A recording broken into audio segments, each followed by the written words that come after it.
Hi, it's Hannah with WTI. This is a battery charger, and this thing is heavy duty, very high quality, and yet easy to carry around.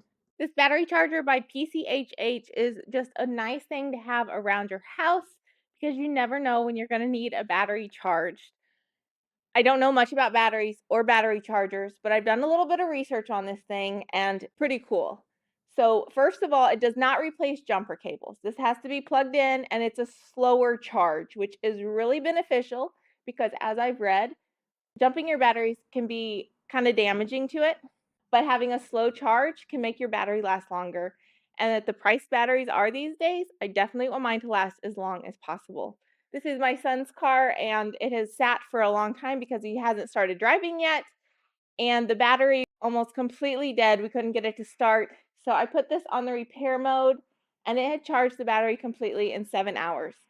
So this was the repair mode. This wasn't just the charging mode. And it held the charge really good. I think the battery is extremely old, and I was really impressed that this got it up to 100%, and I was able to start the car for the next several days. So this is a really nice investment to have. It will help charge batteries that are dead.